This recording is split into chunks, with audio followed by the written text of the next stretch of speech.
Thank you for calling Nextiva. How can I help you? Yeah, my phone's not working. Have you tried turning it off and turning it back on? No? Oh, hey, it's working. Yeah, no problem. Thanks for calling Nextiva. Have a great day.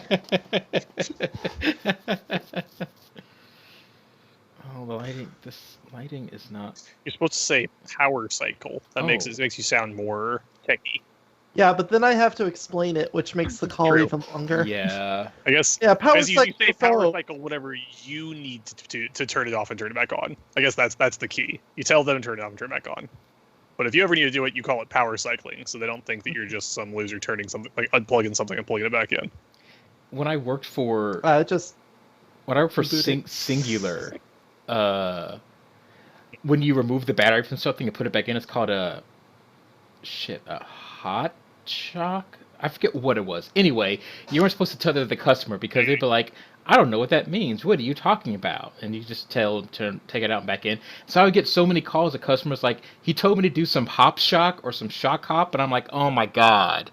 It's totally, A, that's not what it's called. B, you probably did it wrong. Or you tell people to take off the battery and put it back in, and you don't realize that they're on the phone, so they take it off while they're on the phone, expecting the phone call to continue. And it's like,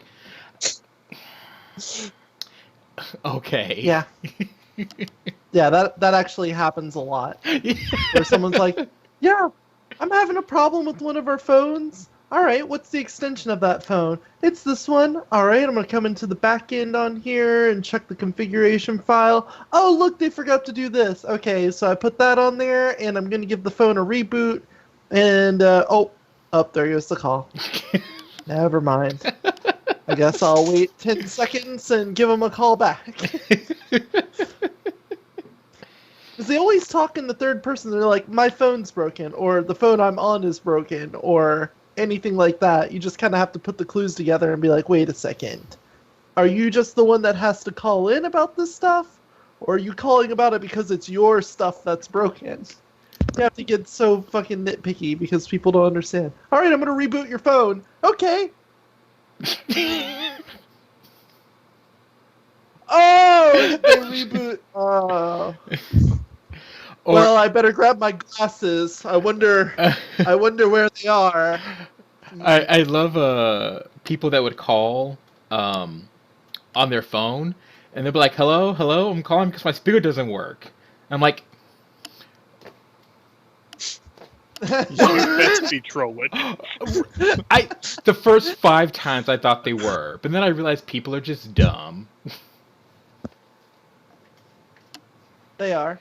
You know how many times a day I have to fix infinite loops in phone systems? Because people don't realize that when you have one call group that goes into an overflow call group, and then you make that overflow for that one, this group, that they're just going, and nobody can answer the call because there's a person that's just going, no. Yeah, apparently that's elusive to people, and I didn't think it would be, but yep, here we are. Well, let's go ahead and get started on that note. Welcome to episode 42 of the Secret Caliber podcast. Once again, my name is Mo. With me, I have Corey. Yo. And I got Derek. Hey, folks. We're just reminiscing on days of old about working in call centers and dealing with special customers. Yeah, or like today for some people. For some people, it's an everyday thing and not a day of yore. It was your day. Oh, man. I do not miss working at call centers. Nope. No. Hey, so what episode is it? 42. 42. That's a good number. That's a fair number. Isn't that the answer to everything, or am I confusing that with another 40 number? The answer to life, the universe, and everything. Mm-hmm. Yes. Ah. Oh, look. I have a towel with me. Now it's fine. We're good. All right, let's continue. Towel. Good. Why do you both have towels? Why don't you have a towel, Mo? Because I'm a slob and I go, oh, my hair's dry. Done. Okay, Mo can't read. We can't really expect much from him. I have. Probably doesn't even bathe. Look at him. Looks so dirty. I know. Oh, What a I feel slob. so left out. I don't feel like getting up to get a towel because that'd just be dumb. That's fine. You could just be depressed. I like how Aw. we still mad, still like all heard about the towel thing. We're over here being racist as shit at him.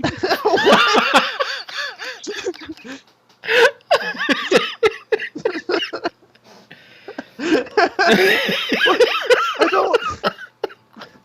I said Mo can't read. You said he doesn't bathe. It's dirty. And I'm like, Well, that's not because he's black. It's because he's gay.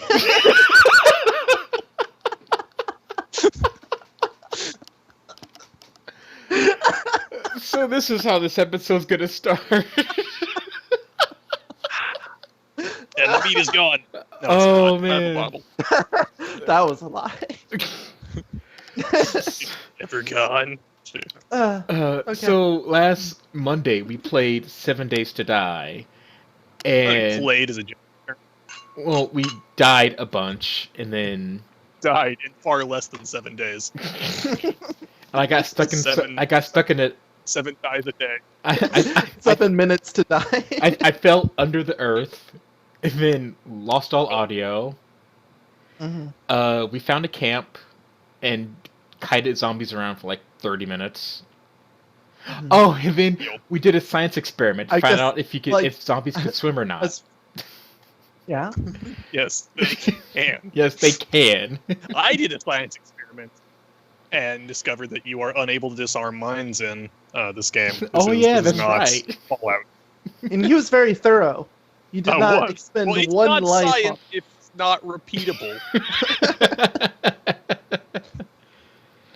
I Oh, I was should- thinking shit, and I immediately built a base where I was standing and just hoped they would come to me. And they kept spawning relatively close, but they just never quite got there until the end. And that I was don't know how well you got the. So the base is here. Come on over here, guys. yeah. I'm I over here found a not really good- dying. Was it not a Constantly. great spot? Was it It's not a pretty great cool. It was. It was. It's a actually good right spot. next to a really, really great spot, which was a military camp. So And it's that's a lot better. and that's next to a good spot where there was actually a house, because that's where I hid during the night when you two got attacked by numerous zombies. Not to mention, it was on the corner of where there was tundra instead of desert, and then where goddamn fucking cactuses trip on and die. Because when you're backpedaling and zombies are in front of you, and you're going, okay, this is the 25th time I've hit him in the head with this piece of wood, and he's still not dead. And then, what's hitting me? What's hitting me? Oh, I'm stuck on a cactus. Oh, and now the zombie's on top of me, and alt F4. We're just All sprinting those through the dark. Yeah, in short, you should watch it. It's great. High quality gameplay and yeah, 5 stars. Yeah, high level strats, excellent production value, especially Super toward pro. the 5-minute mark. I do enjoy that it's me and Derek talking and your point of view. Yeah. And that's the whole So video. the cameraman's not supposed to talk. That's how it works. But the cameraman's like off in the middle of the This cameraman talked in Bill Nye. I always loved cameraman in Bill Nye. He was such an awesome Oh, smartass. that's right. Oh, speaking of Bill Nye, have you seen his new show, Bill Nye versus the World? Is that what it's called? Yeah. Have we not talked about that on this show yet? Bill Nye Oh. Saves the World. Save the Bill World. Bill that's what Nye it saves is. the world. Yes. Uh, Yeah. Okay. I'll be glad to talk about it. I have some opinions on this. I thought we already did this. No, we talked Yeah. about something else of equal value, but I can't remember. Oh no, it was the MythBusters side characters doing their own shtick. Oh yeah. So the side characters. That's what they're meaning. Well, White Rabbit Project. The B Yeah. team. yeah, no, we talked about that, but yeah, tell us about Bill Nye Have Saves the World. you two seen it? I've seen it. Have you two? Okay, Corey. I have seen the first episode of Bill Nye Saves the World.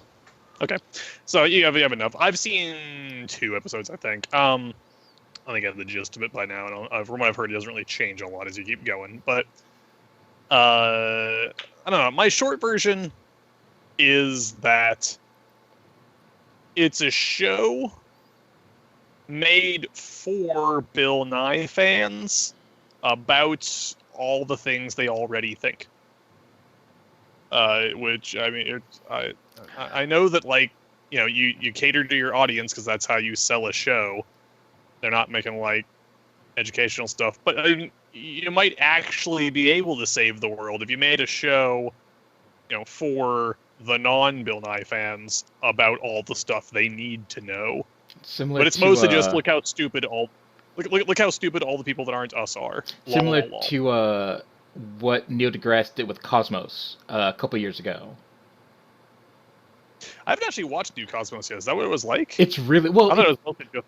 Well, it's pretty much Cosmos with Neil deGrasse Tyson hosting it. Yeah. It's still really good. It caters to the kind of people who would not normally watch that show but just happen to flip to it, versus how you said the Bill Nye show caters to people You were saying who already... that's what Bill Nye should have done. Right, that's what he should have Okay. done. Yeah, right, yeah. right.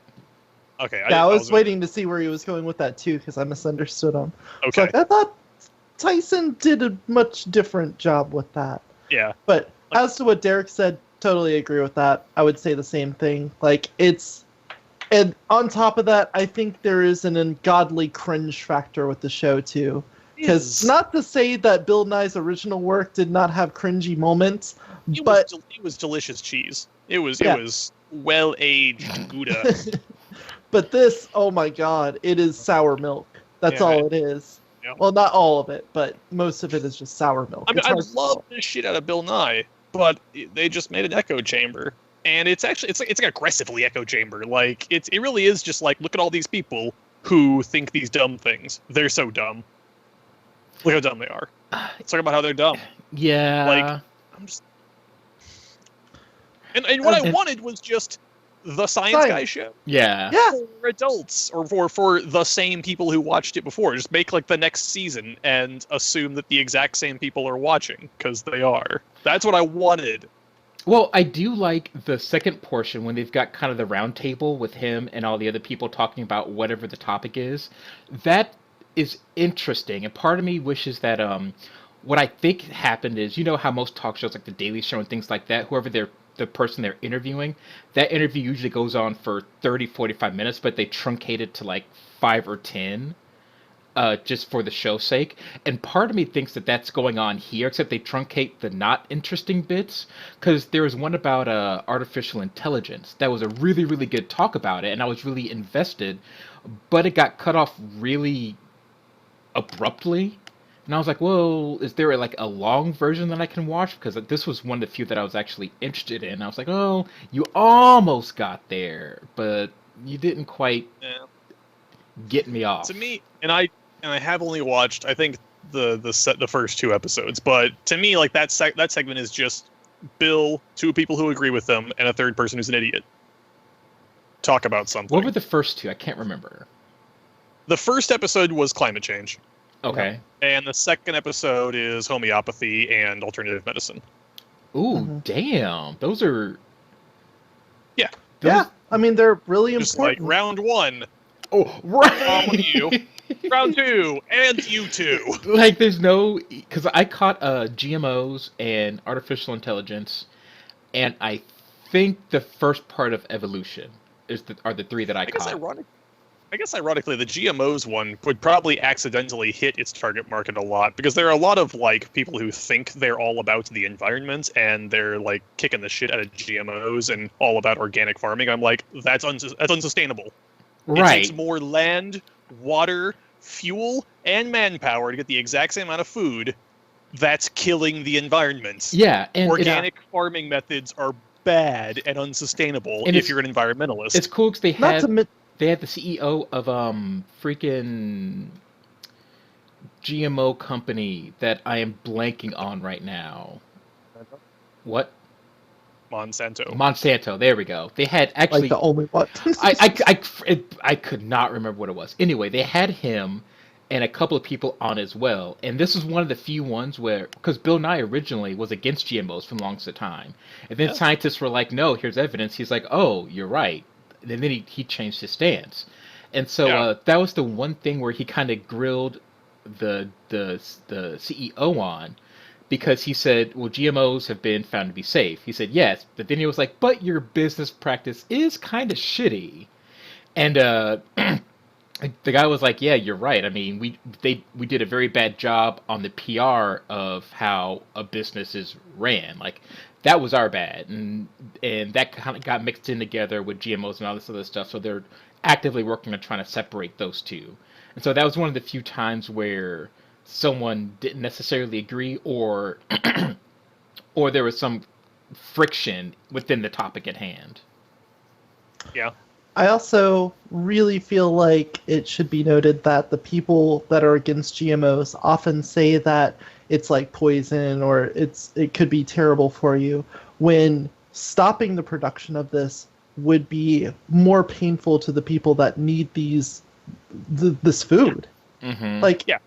if we went organic, not only would it be unsustainable for the environment, the price of it would be so exhausting. You wouldn't have the ability for poor people to buy produce. And right now we live in a time where that's probably one of the cheapest ways to eat is to just go to the supermarket, grab some cheap produce and take it home and eat it. Mm-hmm. Like there's not much cheaper that you can go than that. And if we went all organic, you would have to see that premium price on everything in there. And not only that, but think of all the products that are made from that produce. Mm-hmm.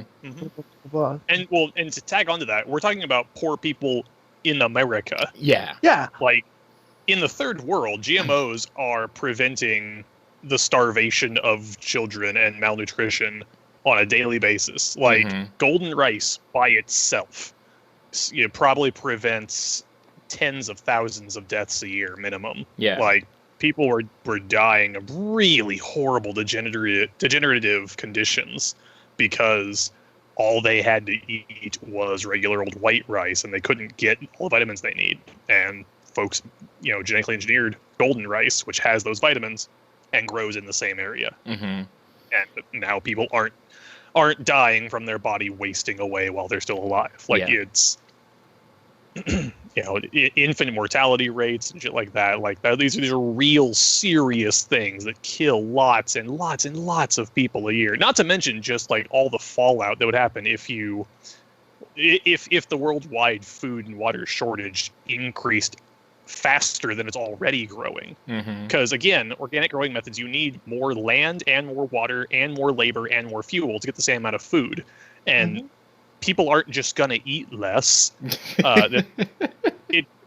It doesn't work that way when you're not in, one of the richest countries in the world. You're eating enough to not die. And if you have to have more water, land, labor, and fuel, you're going to get it one way or another. And that's what's happening. Like, war is happening because people don't have enough food or water. They're going to take farmlands. It's like beyond just, clear-cutting rainforests at, like, a football field every 30 minutes or something, whatever the hell crazy shit it is. It's also, international conflict. People are going to be dropping bombs on cities because they don't have enough farmland or food or water. It's serious shit. Yeah. But back to the Bill Nye show.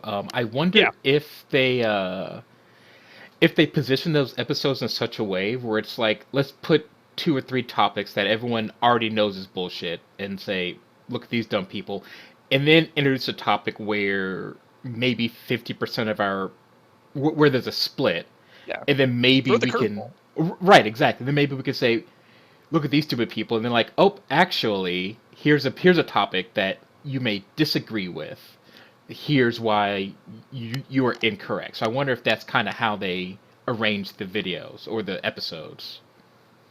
Do you have a good example for that, though? Because I can't think of anything political or scientific that isn't incredibly polarized. Like, what is still a moderate thing that isn't only that way because there isn't substantial evidence that's led to a conclusion? Like, if you wanted to say, how do people feel about quantum mechanics? Like, yeah, you're going to get shit all over the place. But what topic can you think of that it is split down the middle? I can come up with a couple to a certain extent. One there, I mean, as a generalization, there are fringe issues that don't get the big media because obviously whatever's in the media it's a self-reinforcing loop. Polarized things get in the media, and the media polarizes them because polarized things get in the media.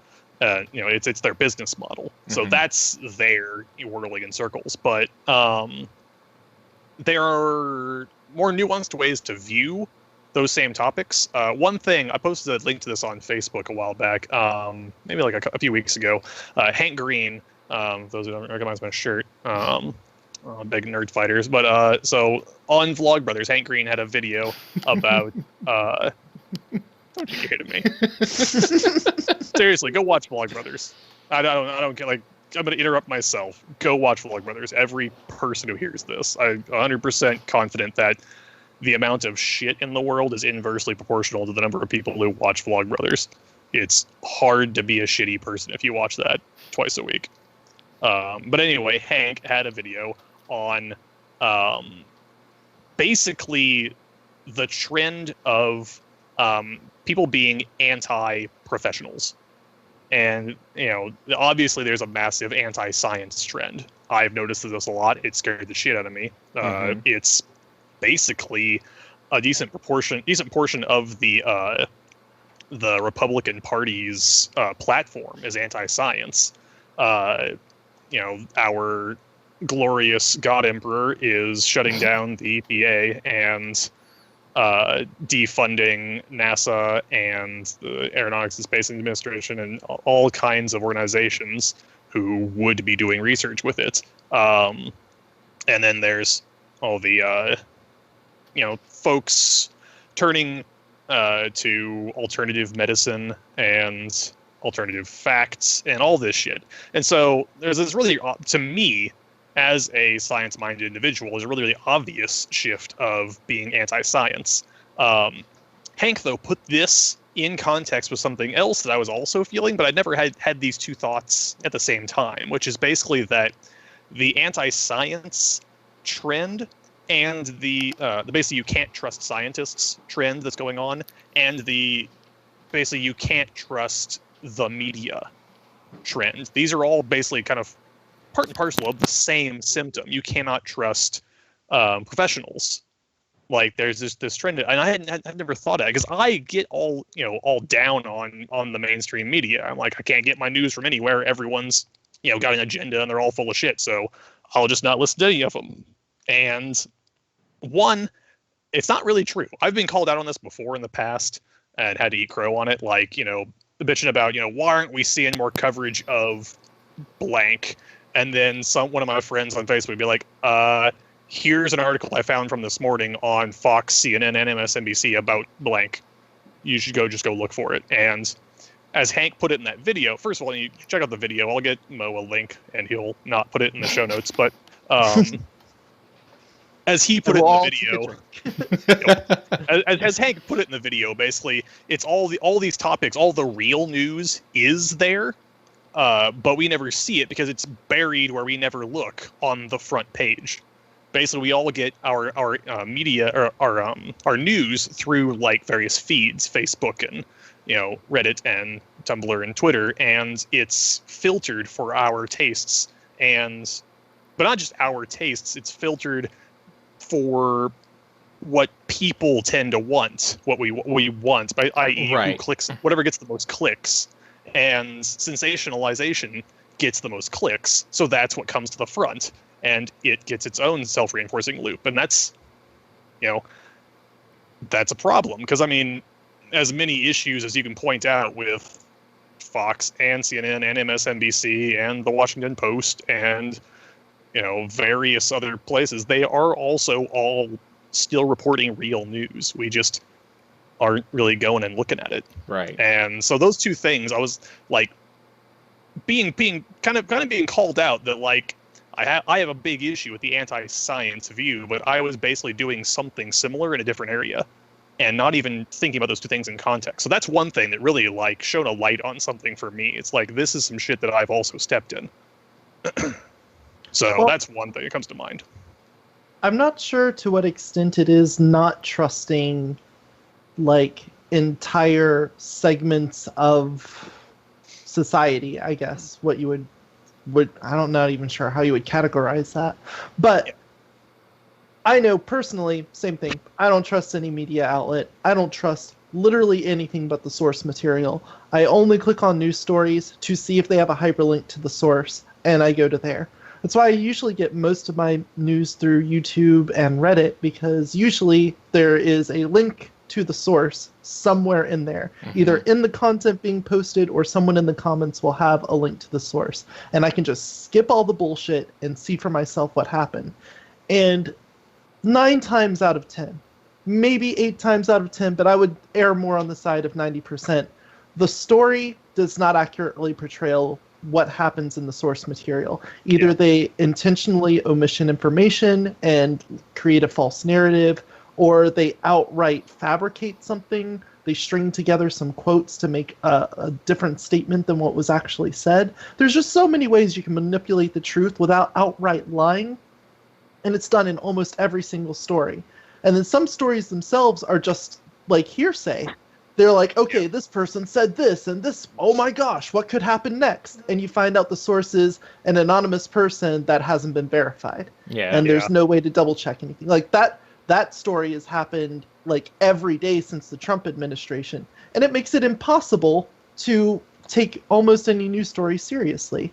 So on one hand, I understand like you can't just not trust anyone. That clearly is not a self-sustainable ideology. You can't just not trust anything. Yeah, to parrot Hank real quick, like we need experts because we can't be an expert on everything. We needed someone else to be an expert on those things for us. So yes. But you have to be able to hold those people accountable, because if I can't just trust you, then I need you to at least somewhat trust me and give me information to work off of. That's all I really need. And the less forthcoming a source is with their material, the less trusting I'll find them. And I think what a lot of people have problem with on the science part of things, because obviously with the news, that has everything to do with how they filter and distribute stuff. But with science, you literally have an educational barrier where they could give you everything you need to understand it, but you still might not understand it. So what you need is to not only have the information provided so that you can be trusted, it needs to be given in a way that is palatable to your senses. Right. And a show like Bill Nye Saves the World is Bill not. But Bill Nye is the man for that job.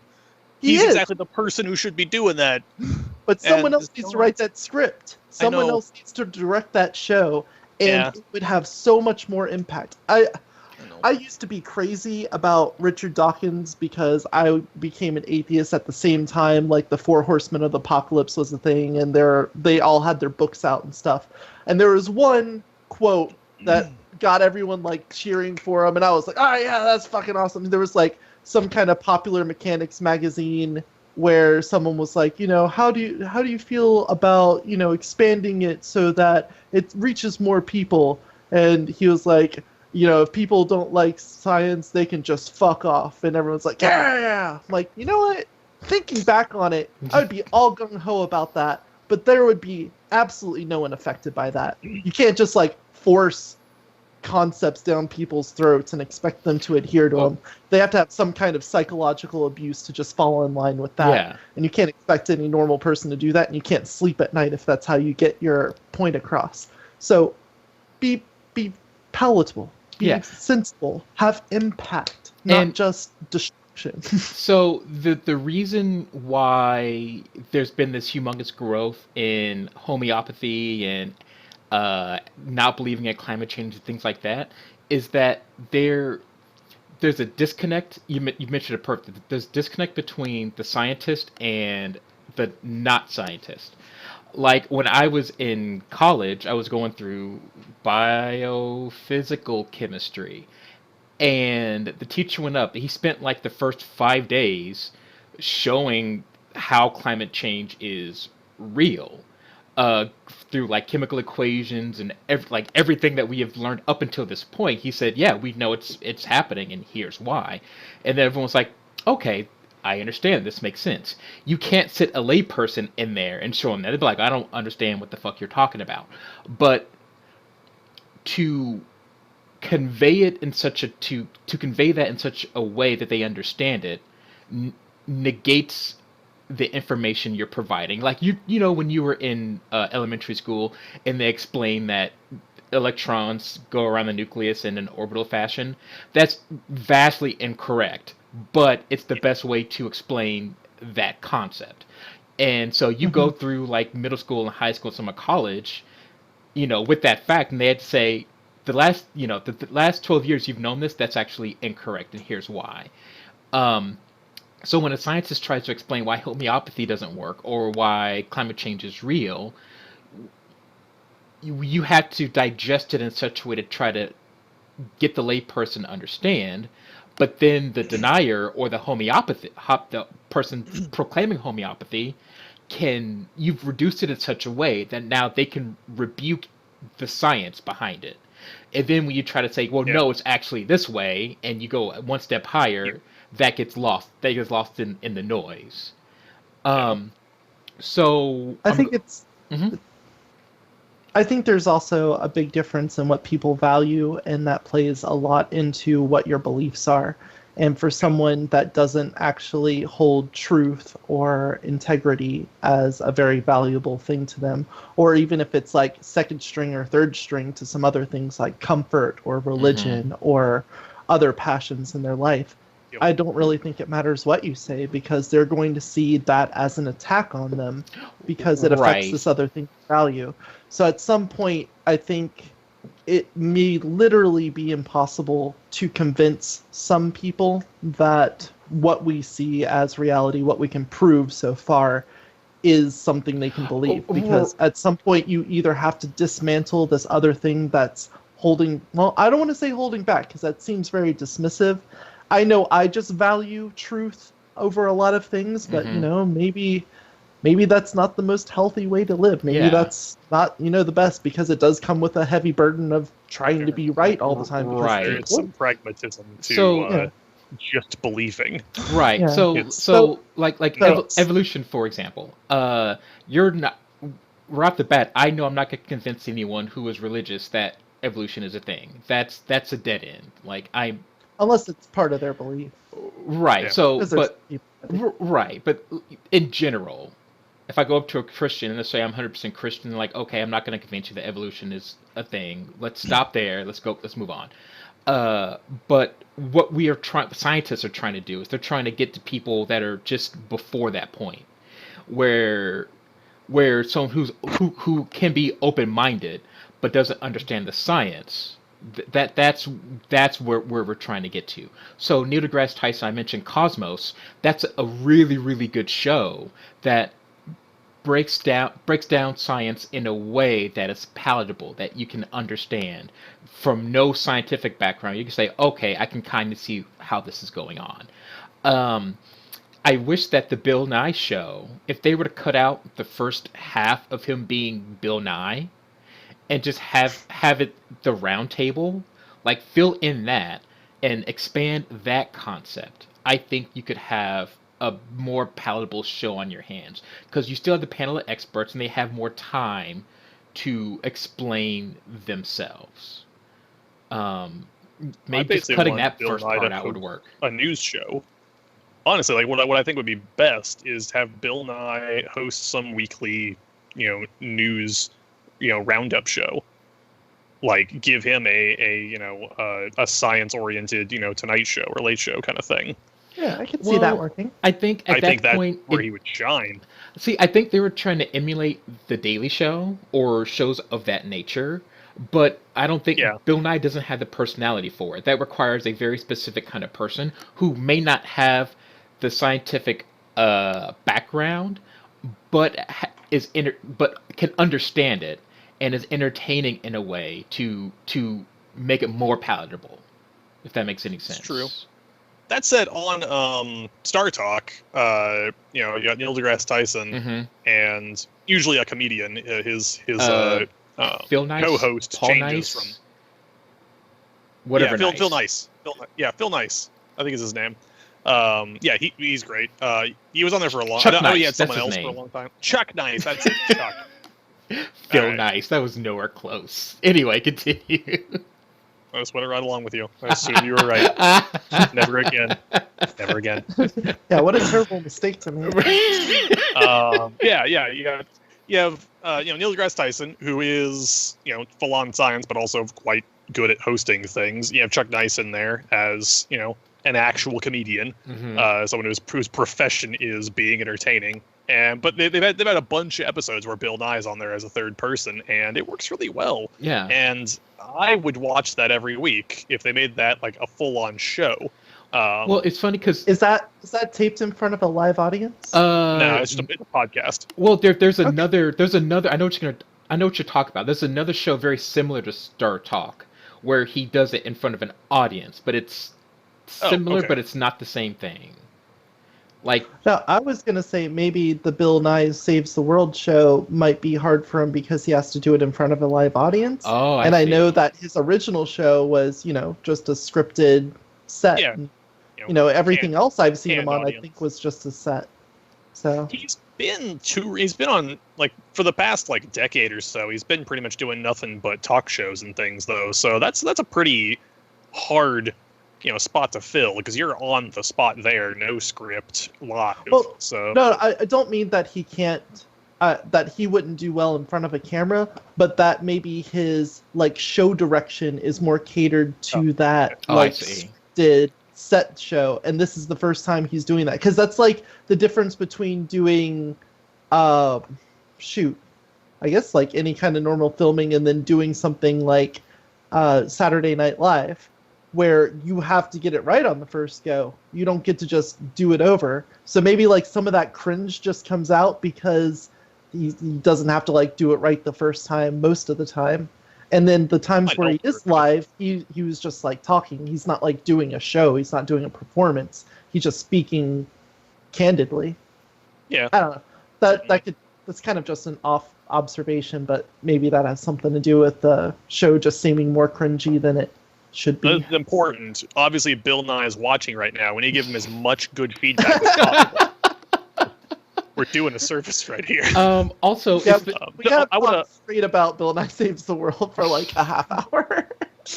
I want to throw back real quick to comments made about basically if you can get the science to the layperson in a real form, and I can be accused of at times being a bit of an optimist. Both of you longtime viewers may have seen that from time to time. But but even though there are a lot of psychological traits that are common to the vast majority of humanity, confirmation bias and the boomerang effect and all kinds of stuff that we're literally wired to hate outside stuff and protect our inside stuff. It's our tribal mentality. But even with all of that, like, you can do quite a bit of good with metaphors. As an example, not necessarily the example, but an example. I've been listening to the audiobook of Brian Greene's The Elegant Universe. yeah, I gotta I keep don't know going. if I have you heard of that? Yeah, check it out, Mo. You would love this shit. It's amazing. So The Elegant Universe, it was big among sciencey folks a few years back.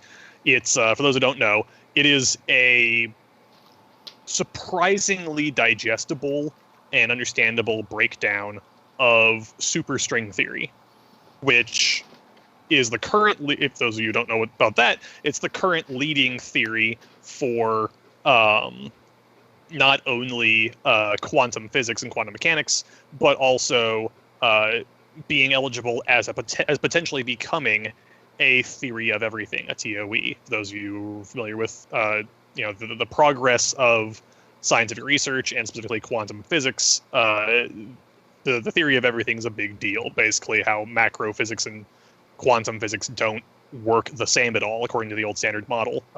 But he does a fantastic job of taking these, basically what I would say really are probably the most complicated concepts in science today, being quantum physics. Like they're at least hard contenders for the most hard to understand things that we know are very likely real, and putting them in a form that the layperson can understand or at least digest and potentially even internalize as something meaningful. He opens up by going through several physics concepts as primers to getting into actual quantum physics and then string theory and superstring theory. But he goes really quickly into Einstein's theories of general and special relativity, which are super unintuitive things. Stuff like how events in space-time don't happen where and or when and or how the same way to two different observers if they're both in constant motion. Like they will view the passage of time differently. They will see different events happen in different orders or different ways at different times. Except light breaks this rule, and it's always exactly the same, regardless of what's going on around it. And it's like this is just a very, very brief little slice off the top of the really, really detailed concepts that he gets into. And he goes through that in the first like 3 or 4 chapters of like 16 or so, and gets deep into string theory and superstring theory, and he does a fantastic job of putting together these real life analogies that make it all way more understandable and able to be internalized.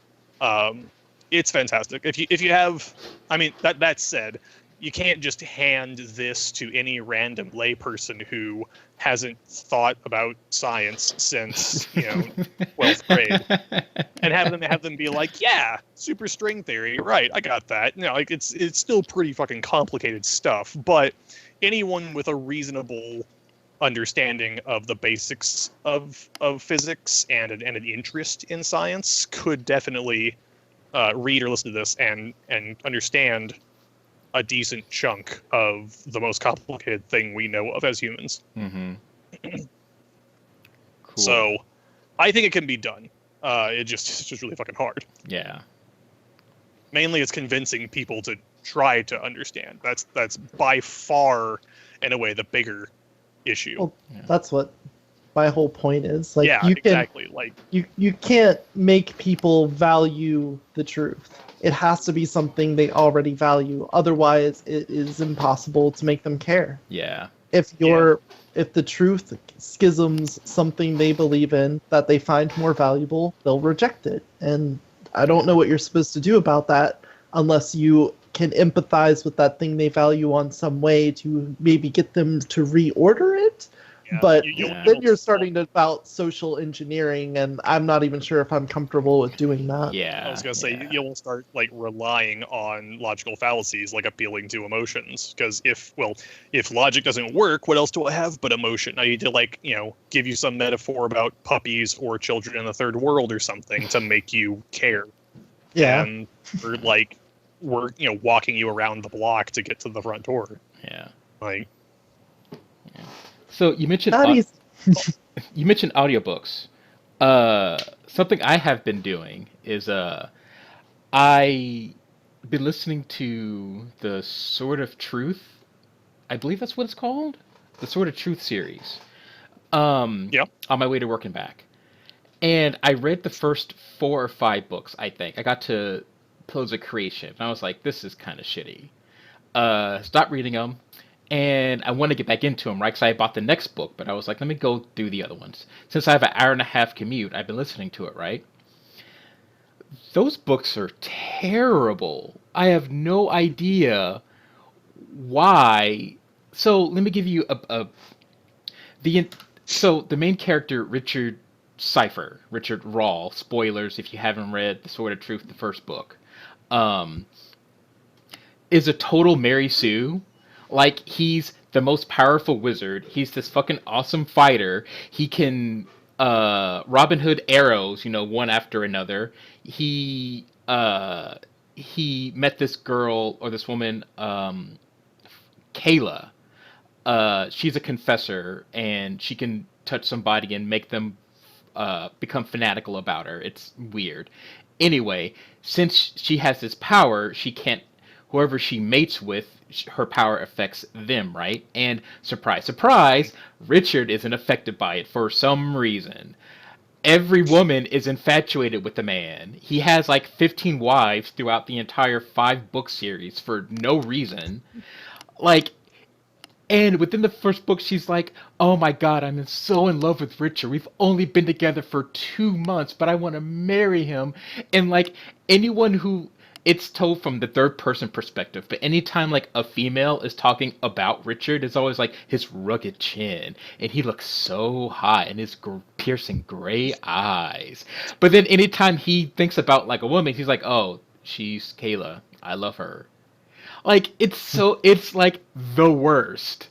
And it's so bad.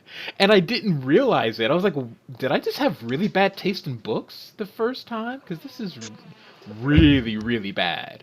So I didn't stop. So I'm like, is this, how bad does it get? Because obviously I missed something the first time I read these books, right? And so I'm a good chunk of the way through the second. I skipped the first book, so I remember what happened to the first book, but I was still iffy on the second one. And so I'm listening. I'm like, oh yeah, that did happen. That did happen. Why did this happen? Why is homegirl number 3 all over his balls now? And like, it's a theme. Like after at the beginning of every book, one of the two gets kidnapped or captured. Richard is so funny. In the first book, he gets captured by a Mort Sith, which are all, of course, hot females in leather BDSM gear, right? And so one of the things that they put him in a collar, right, and degrade him and shit like that. And I'm like, that's kind of hot. And so in the second book, like the next female who comes to take him makes him put on a collar as well. So I'm like, this is a theme. Like Terry Pratchett or Gear or whatever the fuck your name is. I forget what it is. It's not Terry Pratchett. It's Terry something. Terry Goodkind. You obviously have like a BDSM fetish. Like you ain't fooling nobody. Congratulations. Hey, by the way, if you watch a Tarantino movie, you'll see a lot of feet. And let's look for other things. Yeah, it's almost like people that create content do it to please themselves a lot. Who would have thought? Which I'm not. Well, I'm not. If you watch Tarantino movies, you'll see a whole lot of feet, and you also always see Tarantino. Yeah. Tarantino's 2 favorite things. Right, feet and himself. Like I get that, and I'm not mad about it, but it's something I probably wouldn't have caught on if everything else in the book weren't bad or like terrible in the first place. Yeah. Or when was the first time you read those? Oh God, like 5 years ago? Like it was a very long time. Oh, okay. I was gonna say, was this before you realized it? No. And now you're reading back through it and you're like, wait a second, maybe that's why I like comics. No, the first time I read it, like I had already been through this and I was like, ooh, hold on. And I read it a second time and I was like, hold on, you're into this too. Like I got it. I understand now. But I wouldn't, if you... I think the first book is pretty contained.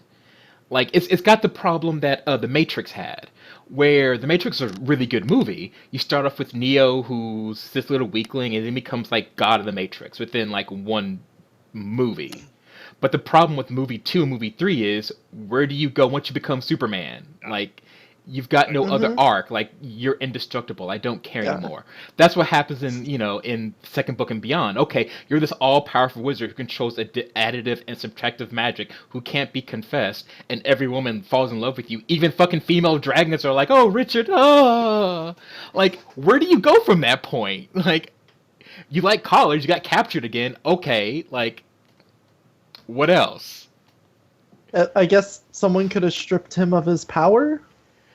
Do that old trope? It hasn't happened since... Well, I think I'm on... From what I read on book 5. Actually, that may be happening now that So, in, like, the 5th book, they did the stupid thing where you've gone through 5 books, or 4 or 5 books through... following all these other characters, and you're invested in them. As ill-conceived as they are, you're invested in them, right? So the next book starts out with some completely random character in some completely other land, and you're like, who the fuck are you, bitch? I don't give a fuck. And so I'm flipping through, like, why are there 20 chapters devoted to this one? And it turns out like she is a hole in magic or something because other people can't see her because she's not magical, which means everything else is, and she can like drain magic, and it's super super awkward. And now that you mentioned him being stripped of his powers, I was like, if I probably finished that book, that's probably the course it was on after 5 books or something silly like that. Eh, Yeah. I don't know. Sounds like you don't actually care about it, so. I care about it just to see if it's as bad as I'm seeing it is, because that's even more intriguing. Like when you watch, like you go back and you watch like RoboCop 3, for example. You're like, I really like RoboCop 3. Let me go watch it again. You watch and you're like, what the fuck is this bullshit? Like it's that kind of thing that I now I'm invested in how bad is this actually? I don't know. There are too many good books out there that I'll never have time to read to spend that much time reading a shit book. I Yeah. I don't. People. I still can't believe people use such a primitive format, such as books for media stories. I mean, I guess at least you're having them told to you through the power of science. But geez, like ink on paper. How primitive. How do you even get along? Here, do you want me to hold a candle up to some like wax paper and make it dance on the wall for you? That do anything for you? Feel very strongly about stories, literature, as they call it. Gross, archaic. So outside of like finding another job and shit, that's all I really had because I haven't had time to play games. I just started playing City Skylines again because I'm addicted to City Skylines, but that's pretty much it. It was an okay game. Yeah. What do you guys been up to? As for me, I played a bunch of Path of Exile over the weekend. I finally got a character for the first time to Merciless, so that's fine. And then immediately got my ass kicked because my resistances were in the negative 30s. So that doesn't help. But I did get enough respect points that my character, going through 3 different iterations by the point that they've gotten to now, finally is okay. So that's all right. Outside of Path of Exile, I saw a couple of my YouTube people start playing a game called Dead Cells, and it looks like a fantastic Metroidvania style. I guess that pretty much gives it away. Metroidvania style game. It's a 2D roguelike, and it looks really good. It's like a 2D Dark Souls where you go out, you kill enemies, you collect souls and money, and then you can get weapons and stuff. The main attraction to this is random generated levels. It's different every time. And the cool part is you can find blueprints out in the whatever it's called, I guess the wastelands or something. Mm-hmm. And when you bring back souls and blueprints, you can store them, and you can expend souls, which are cells, in order to buy those items. So if you are able to bring back blueprints without dying, then you can store them. And if you bring back cells, you can buy items. So say you bring back 30 cells and you've got this bitchin' sword blueprint, you save it in there, and then you run out and you die to a boss. Well, you come back, you take those 30 cells, you spend like 7 of them to buy that bitchin' sword, so this time you start out with it, and then maybe you can get a little bit further, as long as you keep going back to drop stuff off. So it basically lets you build your character at the beginning with things that you've already found, as long as you have enough currency to buy them, because some of them are pricey, of course, since they're badass. Right. And it seems like a pretty cool system, and I'm interested in playing it, not only for that mechanic, but also because random generation, so it's got almost infinite replayability. Love that. And 2, the fighting looks solid. It looks, I don't want to say satisfying, because I haven't actually fought with it, but it seems like you can interrupt your actions with rolls and jumps, which makes the fighting a lot more fluid instead of feeling rigid and forced. But yeah, seems pretty good, so I'll probably get that, and I might stream it now that I've figured out most of my computer problems. So I might do that this weekend. On Friday, I'm going to go see the Book of Mormon, so that's gonna be Oh, fun. that's in Phoenix. Yeah, it's at the ASU Gamage. So, Oh, yep, I gonna heard go it's there. super good. Yeah, I I'm not have familiar with to. what this is. Inform me. The Book of Mormon. It I is mean, the I know. Broadway play made by the creators of South Park, Matt Stone and Trey Parker, Okay. and it is supposed to be a hilarious and touching story about a Mormon who goes overseas to work in Africa, basically. Yeah, it's supposed to be pretty good. Mm-hmm. But yeah, we'll have to see. I've seen like one like the opening song from it, and that was only because it was bootlegged by someone that like recorded it in the back of the theater. So yeah. But that's nice. The Dead Cells reminded me that there was another game I wanted to try, which was Hollow Knight. So if you're like looking for things to buy on Steam to waste your time on, I would say look into those two things, Hollow Knight and Dead Cells, because they look fantastic. But they're both those kind of Metroidvania games. So if you don't like that, I guess stay away. But then what's wrong with your taste, you sick, disgusting freak? There's another Like, game. Please don't open this window because it'll mess everything. Fuck. that's what you get.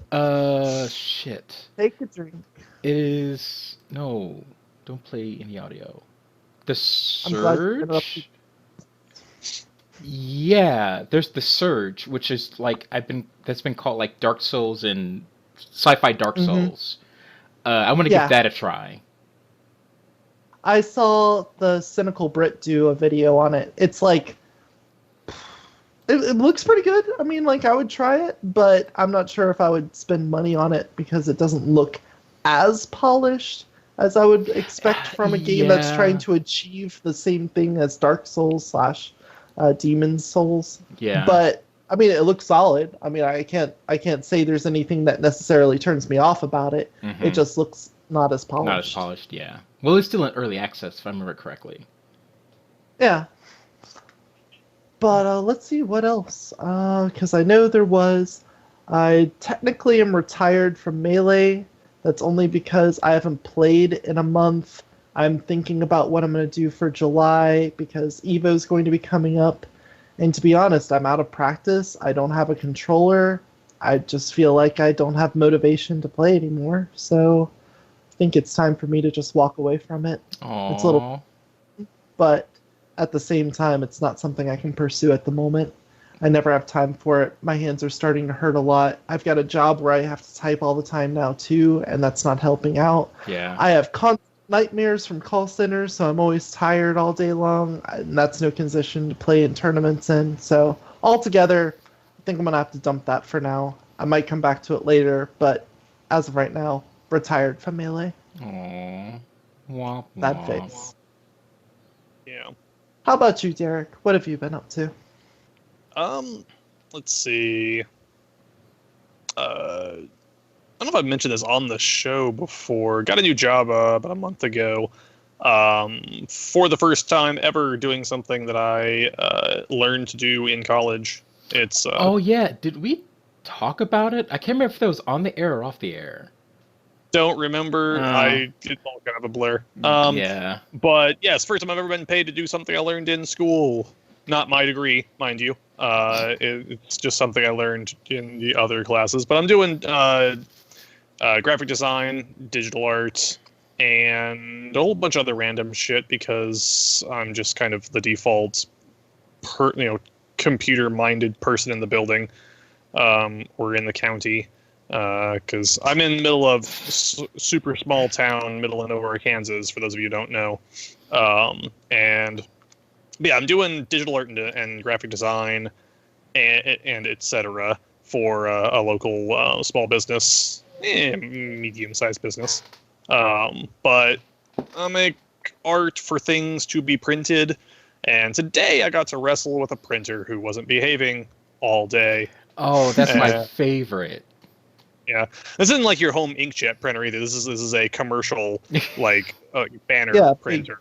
Like yeah, like it's like 7 feet wide and yeah, and it did not want to do what it was supposed to do.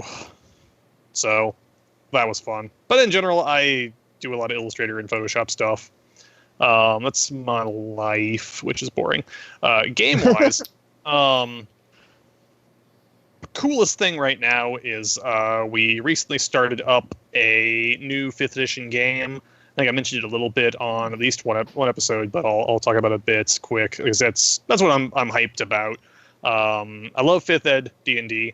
It is my favorite variety of D&D, including back to like 3rd edition and 3.5 and Pathfinder and 4th Ed and up to 5th edition. I think 5th edition is solid. All the editions have some good things, but 5th Ed gets it all rounded together in a very nice package, especially now that they're getting expanded with more content, especially with the Unearthed Arcana, Unearthed Arcana, which I talked about in a previous episode. Good stuff there. But start up a new campaign. Group of us. It's cool. Besides the character that I just really love, I make a lot of characters in my free time, and some of them just kind of come to life. A lot of them are like really cool mechanically, or a cool concept that seems fun. This one sort of just became a whole really interesting character all on their own, which is always great. You have that serendipitous, like, just spontaneous generation of a really interesting, involved character for you. Mechanically, she's a wood elf, monk, druid, Way of Shadows monk, and Circle of the Land, Grasslands druid, for those of you familiar with the archetypes for 5th edition. Reflavored into more of a kind of wuxia mystical monk, like shadow-flavored, focus your chi to strengthen yourself is how I flavor her casting spells to buff herself. But we have a really cool party in general, too. It's her, I'm the only male player, and I happen to be playing a female character this time. I'm like 40-60 on female to male. So this character's going to be female. So we have a 4 ladies adventuring crew, and there's my character. We have an all-about skills cleric of Ioun, basically cleric of the book god. We have a blade lock, a Pact of the Blade Warlock, which are pretty sweet, and we have a Beastmaster Ranger, or Conclave of the Beast Ranger, which is the Unearthed Arcana one where they fixed it because those of you who are we talked about it last week. Yeah, just quick PSA: if you're getting into 5th edition, use the Unearthed Arcana Ranger. It's a trap. You will be very dissatisfied. So if you're gonna play a ranger, go find the Unearthed Arcana version. Quick PSA. But yeah, cool party of interesting folks. We have kind of a fun, like, sort of like sitcom kind of ish feel to our group dynamic and our non, like, out on adventures side of things. It's pretty fun. We got our first actual session. We did some character creation and session 0 stuff the past few weeks. First actual session was this past weekend, and it's a ton of fun. Looking forward to continuing it. I also saw Guardians of the Galaxy Volume 2. How is that? Which is absolutely at least as good as everything you've heard about it. It is fan-fucking-tastic. Like, it is. So, setting aside, like, comic book fan, Marvel fan, talking about, like, how good is it compared to the other Marvel comics, cinematic universe movies, like, just ignore all of that. This is a really, really, really good movie. It is just fucking amazingly well written, well directed. The flow of comedy to action to drama to, like, I'm actually kind of crying a bit, to back to comedy and then action again, just really smooth, just pulls you right along. Feels totally natural, not forced. Like, you'll literally go from goofy laughing shit to explosions and space battles to sobbing to laughing again. And all the characters are fantastic. Then, talking about, it in its in the obvious context, I would say it is better than the first one. I would actually say it is the best Marvel Cinematic Universe movie they've made. I would put it top of my list. Well, I haven't seen Logan yet, but also that's Fox. It's not Marvel. It's not Marvel Studios. I'm kind of talking about okay. Marvel Studios ones. That said, like usually you add them in and you just add all the Fox movies to the bottom of the list, except Logan, which probably goes Yeah. somewhere in the top 3 from what I've heard. It was I haven't fucking seen it yet. good. Yeah, I really need to see it. There's plenty of movies that I've just not gotten to, but that's one of them. But of the Marvel Studios movies, top of the list, like Okay.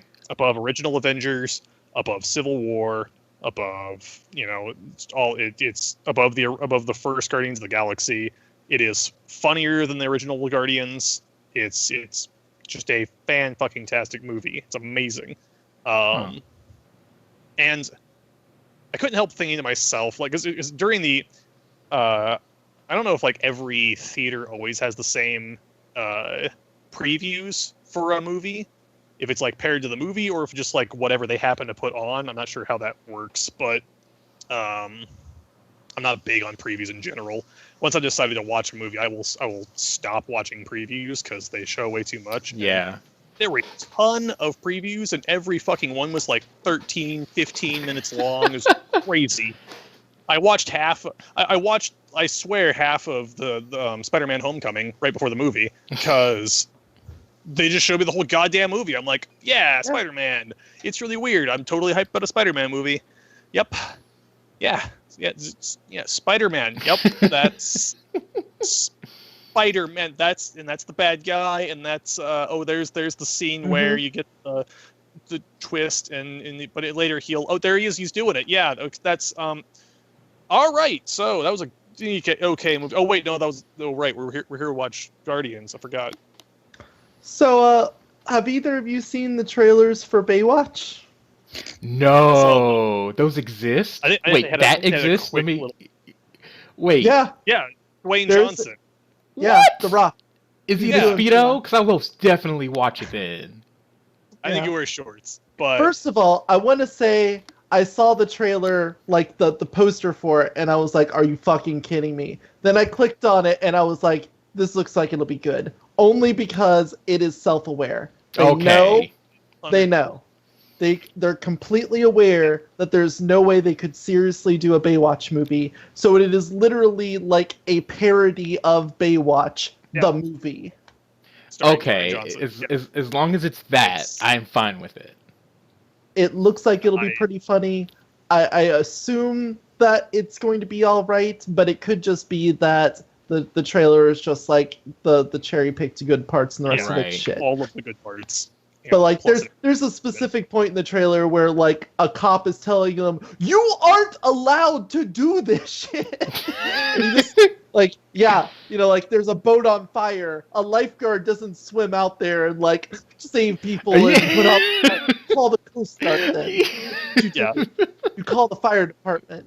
Like, yeah, it looks like it'll be pretty funny. But I just had to throw that out there. If you haven't seen it yet, That was one of the previews. It was it really was a really, really short preview, especially compared to the like fucking like short movies that were everything else. Another one that was like harkening back to, there was a preview for Transformers: The Last Night, which I was just like, why the fucking fuck are you fucking fucks? The whole damn through the whole like 8.5 minute trailer, I was just like fucking Michael Bay, fucking everything.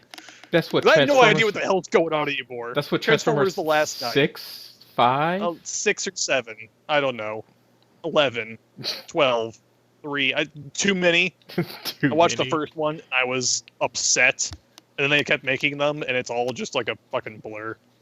I don't know. There's Arthurian robot knights who were trapped in time, and fucking Omnitron is evil now. Omnitron's evil now, and he's got a big sword, and he's stabbing the Earth. And there's a big space circle thing that comes out of the ground, and explosions in Marky Mark, and So I don't fucking know what's going on. Have they become self-aware like the Fast and Furious movies, or are they? No, not even slightly. They're 100% serious the whole damn way. Like Marky Mark had a goddamn man tier in the trailer. Man tier. Yes. It was terrible. I was watching this trailer the whole time, just like, this is like a documentary of why I hate Michael Bay. You just need to throw in a joke, a stupid ass joke character, and oh, there they are, and I was just pissed. And then like, I got pulled out of my like full engrossed, this is the best movie ever, like full immersion, just for a moment to like flash back to that trailer, and I was like, why can't Michael Bay understand this? This is how you do a movie. I mean, obviously this is like one of the best movies I've ever seen, like easily the best movie I've seen in the past few years, but still. That said, we were having this conversation on the way at the movie theater. We were all kind of in agreement that we're like at least 70% sure that Michael Bay hates his movies as much as I do, but he can't stop now, because it's like, hey, shoot yourself in the foot one more time and I'll give you another $30 billion. Like, I got 2 feet. Yeah. I mean, Well, you should see the every frame a painting on Michael Bay, because it talks about specifically his camera work, which is why his movies do so well, more so than the plot or actual. Yeah, like especially the framing and the effects and just the cinematography in general for his movies is very good. And the same way that I know a lot of people say like The Shawshank Redemption is like an excellently shot movie, but it's definitely not a movie for everyone. Mm-hmm. Similarly, Michael Bay, he knows how to shoot a movie. Like, if you have directors watch his film, then you'll be like, oh yeah, that shot's nice, that keeps everyone in pan. I like the way that you set this up, but the film itself, like, oh, I guess you're honestly, like, explosions, yeah. If you took all of the Transformers movies and cut out any part where anyone talks and just played it all, you'd have like, I mean, first of all, you have like quite a better movie. Yeah, well, you'd have at least half as much footage, because there's a whole lot of not talking going on. But it'd be a gorgeous, cavalcade of action scenes and explosions, and it'd be great. Like, it'd be beautiful. First of all, like, it was a fucking gorgeous trailer. It had amazing CGI. Like, props to the artists who made all that shit. But would you cut out the one-liners? Is that considered dialogue? You'd have to cherry pick them.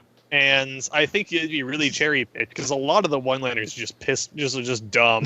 Like, really, most of the good one-liners are whenever Shia LaBeouf became self-aware and like realized he was part of the Matrix and started making fun of himself. Like when he started ad-libbing like 37.5 no's per scene. No. I am positive that he added at least 95% of those no's himself off script. Like, I used to hate Shia LaBeouf until I realized that Shia LaBeouf also hated himself more than I did.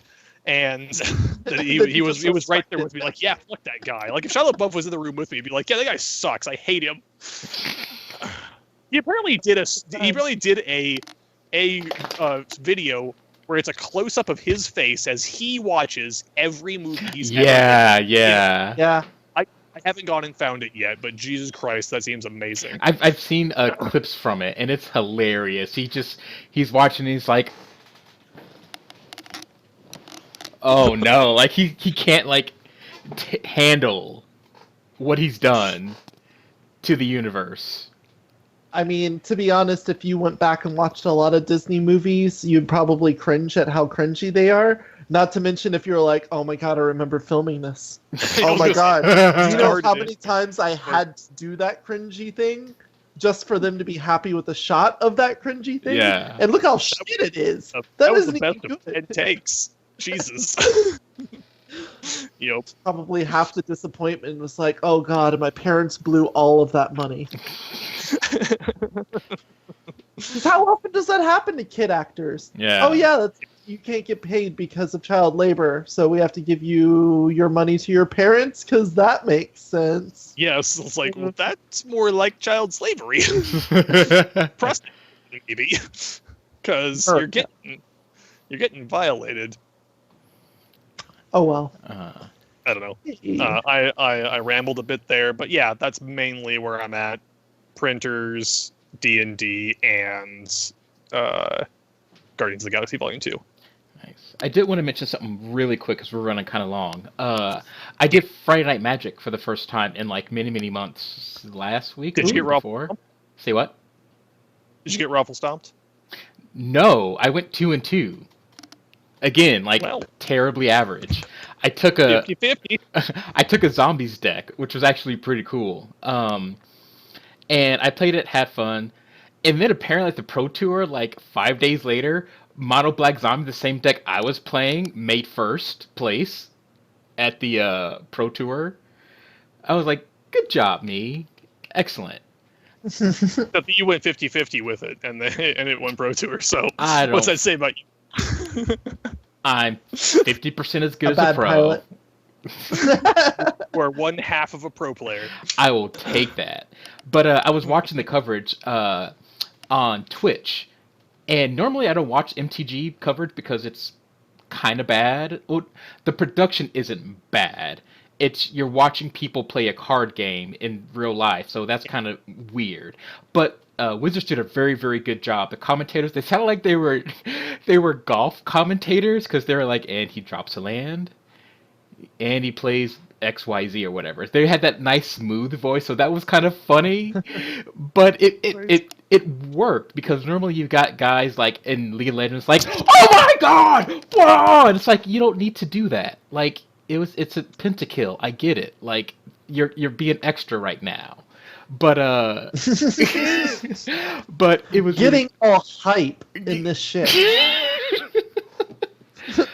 But the deck that took second place is a Teamer Aetherworks deck, which is some bullshit. So there's this card called Aetherworks Marvel. When it comes into play, you get a currency, you get an energy. You pay 6 energy. Look at the top 6 cards of your deck. You may cast one of them for free without paying its mana cost.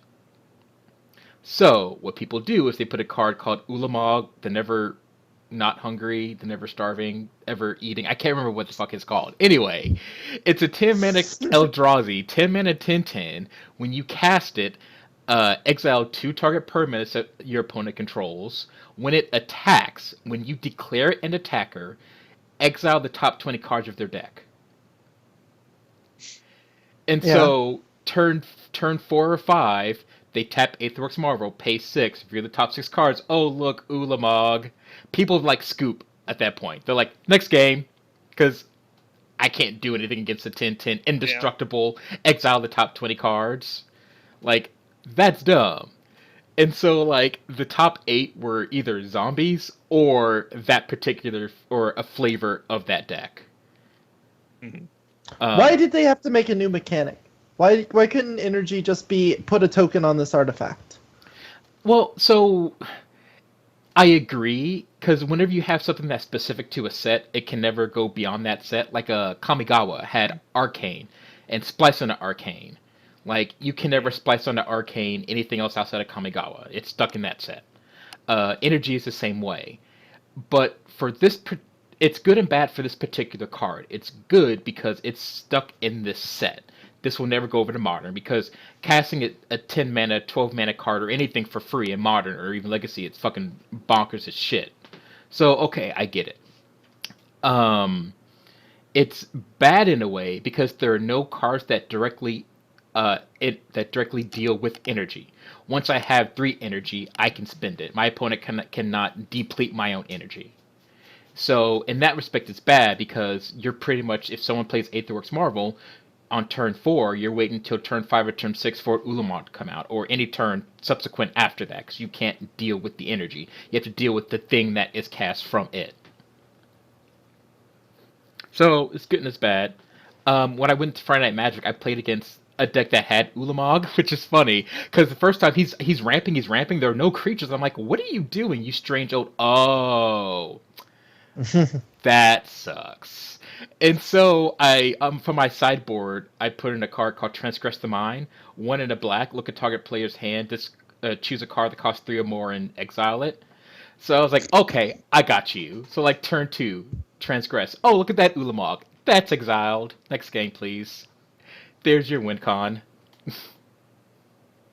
Until he draws another one. Well, It doesn't run too many because well- you don't want 2 of them. Well, the third game he went to, I was like, transgress. He had 2, and I was like, you win. Because I can only exile 1, I don't have the other one, so that's GG. You don't have like remove. It's indestructible. Within, yeah, But- you'd have to have an exile creature spell, Yeah. and I don't know if they have many of those in this set. Not in Or black. steal it. Not in Was black. there like a mind control? Not in black. No. No. What kind of janky ass deck main Sacrifice board is that? creature? Ooh. You force them. I Force don't. sacrifice. I don't yeah. think it's in standard. Because I know that exists in Uh. black, but I don't think it's in standard. Yeah. There's certain things. So my only choice is to transgress, remove it from his hand, or there's Lost Legacy. You name a non-legendary, non-artifact card and search their hand, deck, library, and exile them from the game. There's another one called Dispossess, which is the same thing, except it can target an artifact. Can you generate 10 -1/-1 counters? Very slowly. Very slowly. Yeah, I mean, at that point, you're basically building a deck around stopping this one card. You're not sideboarding in a card. Yeah. Like when you. Because there's a black-white zombies deck that was in the tournament as well, and they had Cast Out, which exiles target permanent, and Anguished Unmaking exiles a target creature, so they could handle it when it landed.